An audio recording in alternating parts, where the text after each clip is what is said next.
It's good to be back with you on Revenge Mangan. Today's story comes out of Illinois. My name is Claire Lawson. I'm 32, and last month my sister tried to turn my dream vacation into free childcare. I'd been planning this California trip for months, sneaking glances at beach photos between meetings, counting down the days until I could finally shut off my work email and remember what it felt like to breathe. The flights were booked. The hotel was paid in full, my out of office reply was already written. All I had to do was show up at the airport.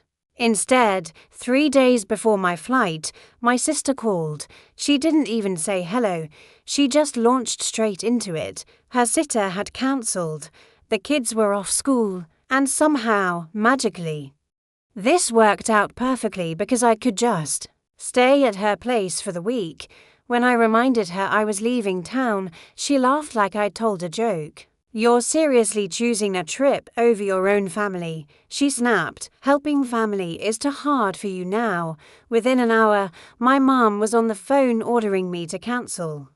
My dad was calling me selfish, and suddenly I was the villain. Because I didn't want to throw away thousands of dollars and a once-in-3 years break to babysit, I didn't scream. I didn't beg them to understand. I finished packing my suitcase, printed my boarding pass, and got on that plane anyway. And when I came home, I stepped into my apartment, looked around, and froze. My sister hadn't just tried to guilt-trip me. She'd crossed a line she couldn't uncross. If you think refusing to babysit can't lead to cops, courtrooms, and a family completely blown apart, keep listening. If this had been the first time Melissa asked me for a favor, maybe I would have caved. But it wasn't. This was a pattern years in the making. Melissa is 3 years older than me. When we were kids, she was my built-in best friend. We shared a room, shared clothes, whispered about crushes under the covers. She protected me from bullies, snuck me extra dessert, told me I could do anything, somewhere between her getting married, having 2 kids, and me moving into my own place in the city. That big sister energy turned into something else. At first, it was small. "Hey, can you grab Noah from school? Dan's stuck at work. Chloe has a fever. Can you pick up medicine on your way over?" I didn't mind. I love my niece and nephew. And my job as an event coordinator is flexible enough that I can sometimes leave early, but the asks kept growing. Whole Saturday nights disappeared because she'd text an hour before her shift. "You're free, right? Need you to stay with the kids," if I hesitated. She'd remind me of that one time she helped me move apartments, like that single favor. Bought her unlimited child care forever. By the time I booked my California trip, I already felt less like the fun aunt and more like the backup daycare plan. I told everyone about the vacation months ahead of time, talked about surfing lessons and beach walks, saved hotel photos like they were vision boards, joked that for 1 week I was going to pretend I lived by the ocean. Melissa knew every detail. She rolled her eyes whenever I mentioned it. I thought she was just being sarcastic. I was wrong. So when she called 3 days before my flight and opened with, "Okay, so here's the plan. You'll just come stay at our place for the week," like my life was hers to schedule something in. Me snapped. I reminded her I'd already paid for everything, that nothing was refundable, that I needed this break. She didn't budge. She went straight for guilt. The sitter bailed. Daycare was too expensive for a week. She and Dan deserved one tiny vacation at a resort. I should want to help. I suggested babysitter apps. Offered to help her look. Even said I'd chip in money if it came down to cost. She cut me off. Why would I pay a stranger when my own sister is sitting there doing nothing? That's how she saw my life. Not the late nights at events, not the weekends on my feet, making sure other people's weddings went perfectly, not the months of planning just to give myself 1 week off to do nothing, just nothing. The silence after that call didn't last long. The next evening, my phone lit up with Mom's name. I already knew how this would go. Claire, she said in that tight voice she uses when she's already decided I'm wrong. Your sister just called me in tears. What is going on? She wants me to cancel my trip and watch the kids so she and Dan can go to a resort. I told her no. Mum didn't even let me finish. Cancel the trip. Family comes first. You can go to the beach another time, I laughed. Once because it was either that or cry. I've been planning this for months. Everything's paid for. I need this, she sighed. Disappointed. Your sister is exhausted. To kids, a full-time job. A house, you're single, you're flexible. This is what family does. Then I heard another phone click. My dad's voice cut in. Is this true? Your sister is drowning and you're refusing to help because you want a vacation. I've been helping for years, I said. I'm just saying no one time. 1 week of you being selfish. He snapped. I didn't raise you to put yourself above your family. My face burned. It looks like I'm a grown woman spending her own money on something she planned for half a year, I said. And I'm not their parent. Mom jumped back in. Just cancel the flight. You can go another time. Your sister needs you now. That's when I looked at the drawer in my sideboard, the 2 envelopes I'd hidden there for weeks. My heart started pounding. You know what? I said slowly. There's something I've been meaning to tell you. I pulled the envelopes out even though they couldn't see me. This trip wasn't just for me. There was a pause. What do you mean? Dad asked. I bought 3 tickets, booked a bigger room. I was going to surprise you. I thought you and Mom could use a real vacation too. Silence, then Mom's voice, softer now. You did. Yeah, I said. I wanted to do something nice. Dad cleared his throat. When are the flights? What hotel? What are we doing there?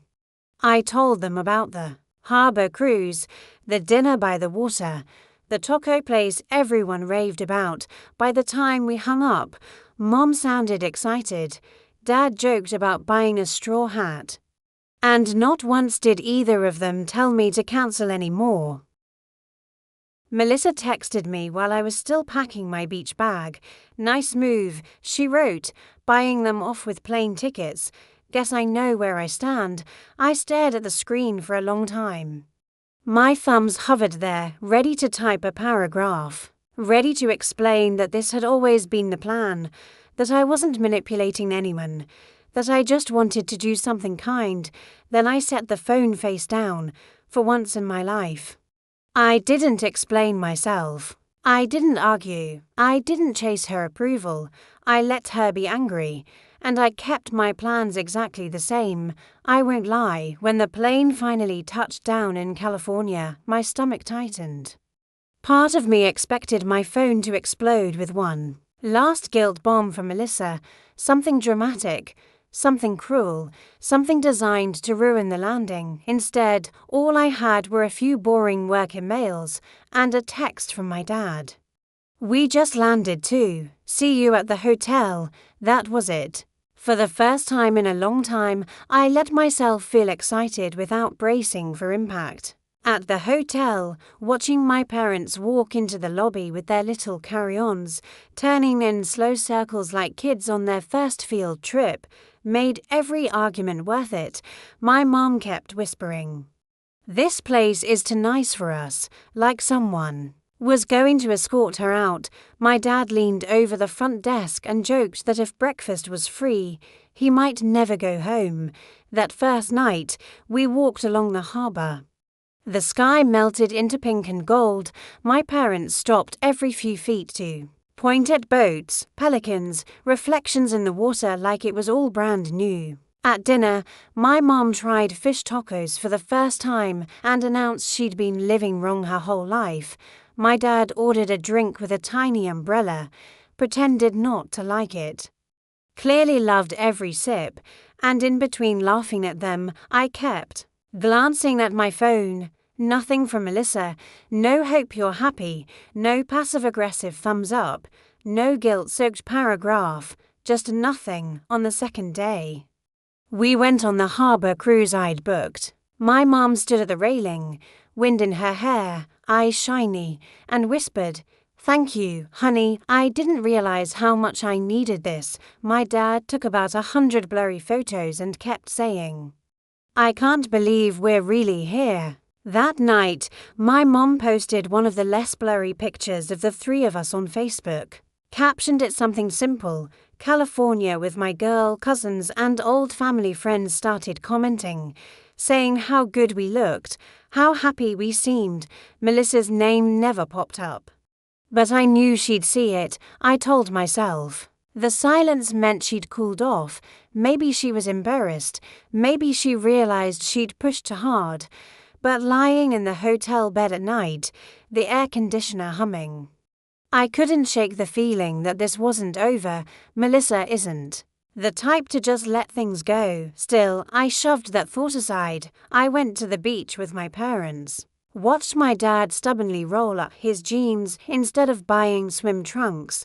Let my mom drag me into souvenir shops to look at mugs and magnets for 1 week.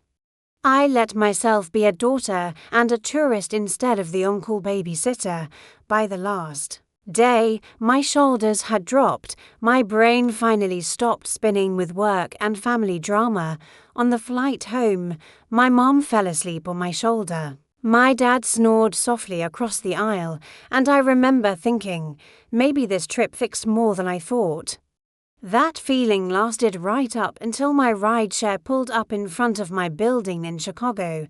The lobby looked the same, the hallways smelled the same. I dragged my suitcase to my door, punched in the code, and pushed it open with the easy, automatic motion of someone coming home. Then I actually looked inside. My living room looked like it had been picked up and shaken, couch cushions on the floor, drawers half open, a lamp knocked sideways. From where I stood, I could see my bedroom door wide open, my jewelry box tipped over on the dresser, its contents scattered like confetti. For a second, my brain refused to catch up. I just stood there, suitcase handle still in my hand, hearing my own heartbeat.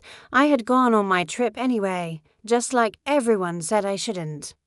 And while I was gone, someone had made sure I'd pay for it. For a moment, I honestly thought maybe I'd just forgotten to clean before I left. That's how hard my brain fought what my eyes were seeing. Then the details started lining up wrong. The drawer under the TV where I keep my passport was open just a little too far.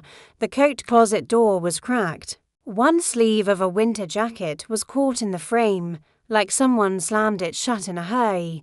My throat went dry. I let go of my suitcase and walked in slowly.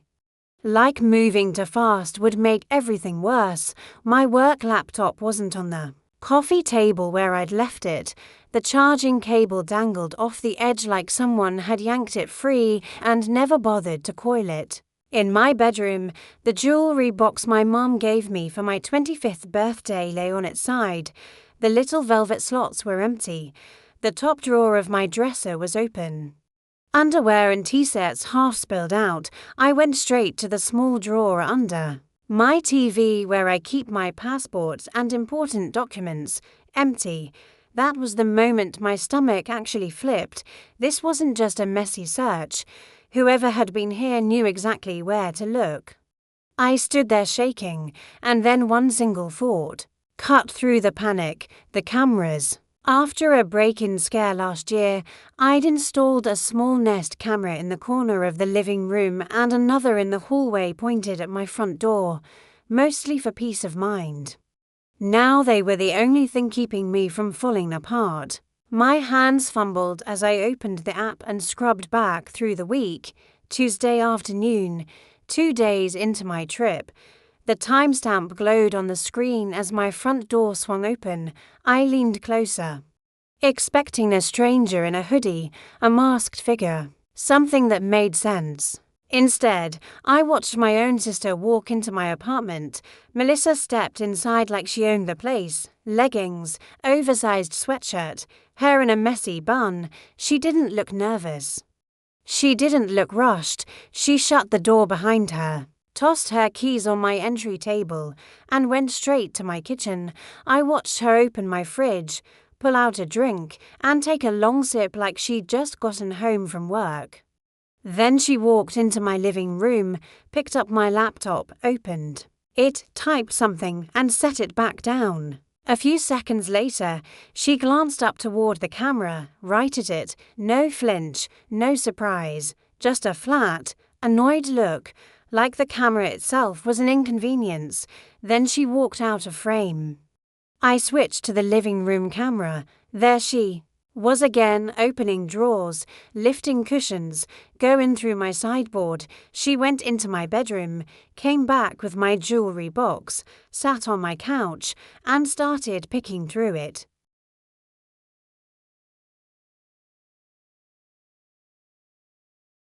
Aside in a little pile. When she stood up, that pile disappeared into her tote bag. Later, she opened the drawer under my TV where I kept my passport. She flipped through it, pulled the passport out, looked at it for a long second, and dropped it into the same bag with my jewelry.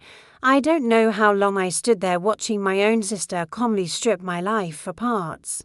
Time went soft and strange. At some point my knees actually buckled and I had to sit down. This wasn't a stranger. This wasn't some desperate thief. This was the same person who had just spent a week telling everyone I didn't care about. Family. I hit pause on the video, took a breath that felt like swallowing broken glass, and did the only thing that still made sense. I called the police. My voice shook as I told the dispatcher there had been a break-in, that I had video, and yes, I knew the person, and yes, I wanted to press charges. After I hung up, I called my parents. When they arrived and I played the footage on my TV, my mom's hand flew to her mouth. She watched Melissa sift through my jewelry, saw her slip the necklace she'd given me into her bag, and actually staggered back a step. My dad didn't say a word, his jaw clenched. His eyes stayed locked on the screen as their oldest daughter drained my life into her tote, one stolen thing at a time. For the first time in my life, I watched my parents see Melissa clearly, and I watched their faces crumble as they realized that by calling me selfish, they'd been defending the wrong daughter. The officers showed up faster than I expected, 2 of them, crisp uniforms, hands resting near their belts, eyes sweeping my apartment in that practiced way that says they've seen far worse. I walked them through every room, pointed out what was missing, what was out of place, what should have been there and wasn't. Then we sat on my couch and I pulled the footage up again. They watched in silence. When Melissa's face filled the screen, clear as day, one of them glanced at me. "This is your sister?" he asked. "Yes," I said. The word tasted like rust. "Has she ever had permission to be here when you're not home?" "She used to," I said. "I gave her a key years ago for emergencies. I took it back after she started using my place as a drop-off spot without asking. I changed the lock. She shouldn't have access now." He nodded slowly. "And you're sure you want to move forward with charges?" I thought about the guilt trips over babysitting, about my parents telling me to cancel my trip, calling me selfish. I thought about my passport in her bag, my laptop, my jewelry.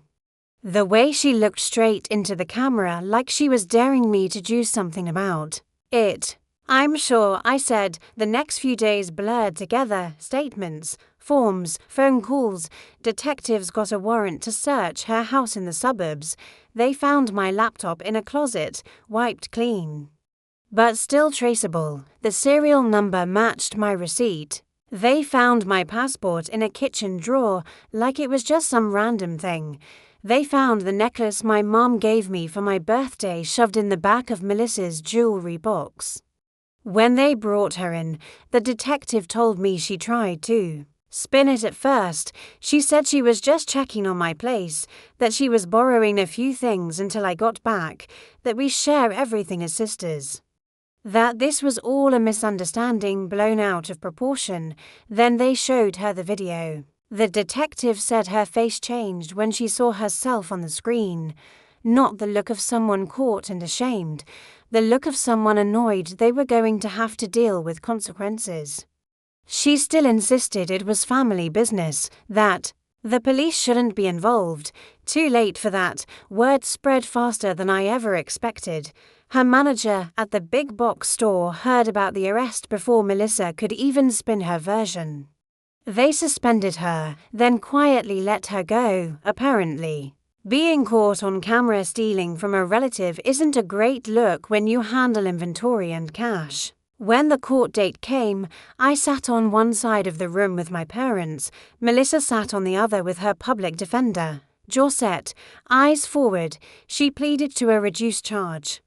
But it still landed on her record: burglary, theft, restitution, community service, probation, and a no-contact order with me. The judge asked if she had anything to say. Melissa finally turned toward the courtroom. I was just tired, she said. I do everything. I work. I take care of the kids. My husband is gone half the time. Claire gets to run around planning parties and going on vacations. I just wanted her to understand what it feels like to lose something, the way I lost my freedom. Not one word of I'm sorry. Not one hint that she saw anything wrong with breaking into my home and treating my things like collateral for my boundaries. Something in me went cold. My mom wiped tears off her face. My dad stared at the floor like he wanted it to swallow him when the sentence came down. There was no dramatic meltdown, just details, months of probation. A chunk of her future paychecks go into restitution, mandatory counseling, a restraining order, and an unspoken truth settling over all of us. Even when her sentence ended, nothing between us would ever go back to what it was. The weeks after court didn't feel like peace, they felt like aftermath. Like someone had yanked the power cord out of our family, and we were all walking around in the dark, pretending we could still see. Melissa worked through her probation somewhere off stage from my life. I didn't talk to her, couldn't have even if I wanted to. The no-contact order meant no calls, no texts, no surprise drop-offs with the kids as leverage. Every now and then my parents mentioned her, how she complained about picking up trash on the side of the highway. How she told her counselor she'd done nothing wrong, how she still said this should have been handled in the family. But for the first time in years, my phone wasn't lighting up with last-minute babysitting requests or guilt-drenched favors. I went to work, ran events, dealt with stressed-out brides and conference organizers, and when I came home, my apartment was just my apartment. No toys on the floor, no sippy cups in the sink, no sense that my evening could be hijacked at any moment. The amount of mental space that opened up when I wasn't constantly bracing for the next demand was, honestly, shocking. With all that quiet, I had to figure out who I was without the chaos. I joined an online support group, a little corner of the internet for people dealing with toxic family dynamics at first. I just read parents who pitted siblings against each other, siblings who treated your single like a debit card. Story after story sounded uncomfortably familiar. Eventually, I started sharing too, just pieces. How your flexible became code for your plans don't matter. How every favor came with a lecture. How my sister walked into my home with a spare key and walked out with my passport. Nobody told me I'd overreacted. They used words like entitled, boundary stomping, emotional manipulation, and for the first time, those words didn't feel harsh, they felt true. Meanwhile, my relationship with my parents shifted. They started driving into the city more often, complaining about parking, showing up anyway. Sometimes we'd eat at a diner, sometimes at my tiny kitchen table. Every so often one of them would go quiet and say, "We're so sorry we didn't listen to you sooner." At first those words stung more than they healed. But at least now, they were seeing it without me having to bleed to prove it. I never went back to being the on-call babysitter. Even after the no-contact order expired, I kept my line in the sand. I mailed birthday gifts to my niece and nephew, books, craft kits. I didn't go to Melissa's house, didn't sit on her couch pretending. I didn't remember my laptop in her closet. Those kids don't deserve punishment for their mother's choices. But I don't deserve to walk back into a situation that already proved it isn't safe for me. Loving them and protecting myself at the same time is a strange balance. But it's one I'm finally willing to hold. The biggest lesson in all of this was learning that peace isn't loud. Sometimes it just sounds like a quiet apartment, a phone that doesn't ring, and a life that finally belongs to you again.